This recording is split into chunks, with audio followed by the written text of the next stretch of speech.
সূরা ইউসুফের মধ্যে বলেছেন, মুসলমান অনেকে আছে যারা নিজেদেরকে মুসলমান দাবি করে, কিন্তু আসলে তারা কি নয়, মুসলমান।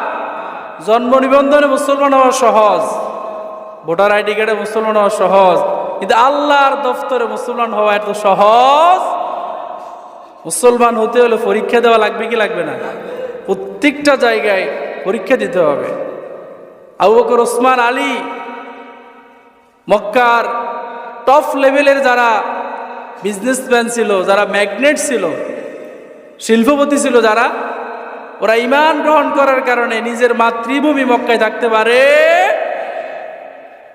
ওরা মক্কা ছেড়ে, ব্যবসা ছেড়ে, রাস্তার পাশে জমি ছেড়ে, কোটি কোটি টাকার সম্পদ রেখে মক্কা ছেড়ে কোথায় যেতে বাধ্য হয়েছে?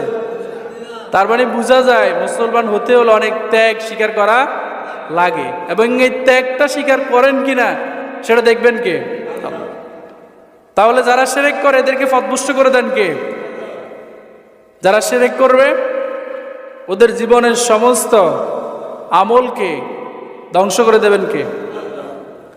সূরার নাম সূরা জুমার, আয়াত নাম্বার 65। আল্লাহ সুবহানাহু ওয়া তাআলা বলেন, ওয়ালাকাদ উহিয়া ইলাইকা ওয়া ইলাল্লাযীনা মিন ক্বাবলিকা লাইন আশরাকতা লায়াহবাতান্না আমালুক ওয়া লাতাকুনান্না মিনাল খাসিরিন। কার কথা?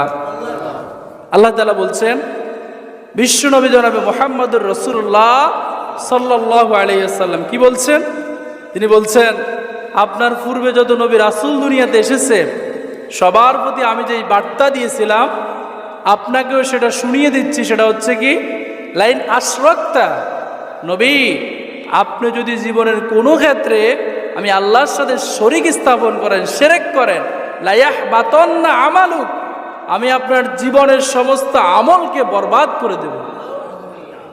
কত শক্ত কথা! আপনারা হয়তো এটাকে হালকাভাবে নিচ্ছেন।